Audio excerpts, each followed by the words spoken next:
Bonjour à toutes et à tous, je suis Vanny Calou. Aujourd'hui nous parlerons couture. Je suis mamie depuis maintenant le 4 février et bien avant que ma petite fille naisse, j'avais décidé de faire une petite couronne en feutrine. Et puis de la couronne, je suis passée à un tutu et du tutu, je suis passée à des ailes de papillon. Donc aujourd'hui, simplement, ce n'est pas vraiment un tuto, mais je vais vous montrer un peu les étapes de ce qui m'a servi et puis vous expliquer un petit peu si jamais vous souhaitez réaliser vous aussi ce genre de choses. Donc pour commencer, j'ai utilisé de la feutrine qui vient de chez Action, ruban galon avec des perles vient de chez Action aussi. J'ai ensuite utilisé un gabarit que j'ai trouvé sur le net d'une couronne. Alors on peut très bien le dessiner soi-même, soit le télécharger.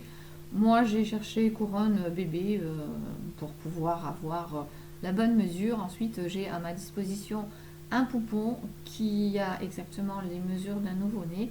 Donc ça m'a beaucoup aidé. J'ai ensuite été fouiller à droite, à gauche dans mes affaires et j'ai récupéré du tulle qui était là en plusieurs coloris que j'avais là et que je gardais au cas où. Et puis ensuite j'ai fouillé un petit peu dans mes tissus et je me suis dit pourquoi pas y mettre des ailes parce que c'est trop rigolo. Donc dans du coton j'ai coupé pareil, je suis allée sur internet, je me suis trouvé un gabarit d'ailes qui me plaisait bien.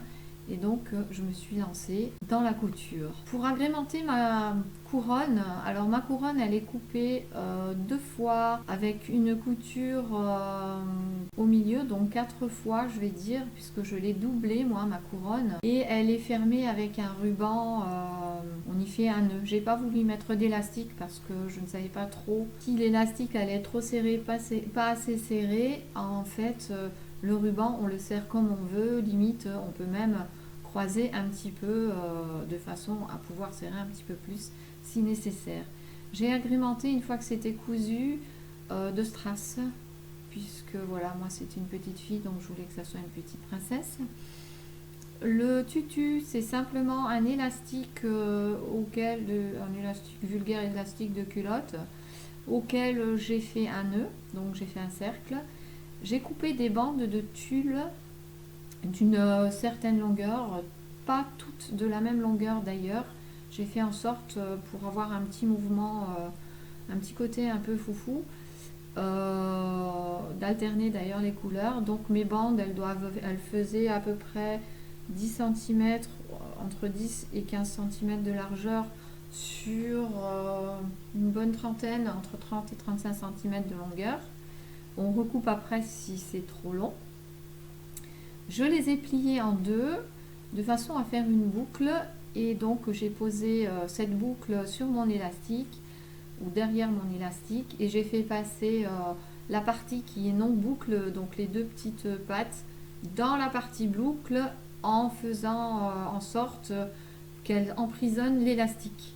Voilà, j'ai fait comme ça sur tout le tour et j'ai simplement espacé les couleurs de tulle. Donc il y a du rose, du blanc et du rouge. Et puis j'en ai mis vraiment beaucoup de façon à donner du volume. Les ailes, j'ai simplement coupé un gabarit, j'ai coupé ça dans mon tissu, euh, plié en deux fois. Et puis après, j'y ai rajouté des bretelles et j'ai ajusté en fonction du poupon pour que ça tienne. Alors, il faut aussi les doubler avec du thermocollant ou de la gliseline pour rigidifier un petit peu le coton, sinon ça tient pas. Sinon c'est tout mou. Donc le but du jeu c'est quand même que ça tienne un petit peu. Et puis voilà, je trouve que le résultat est sympathique. Donc si ça vous intéresse et que vous voulez faire, vous savez maintenant comment moi j'ai fait. C'est assez simple. Et puis ça prend pas vraiment très très longtemps et avec ce qu'on a sous la main, on peut faire de jolies choses. Je vous dis à bientôt et puis passez une bonne journée.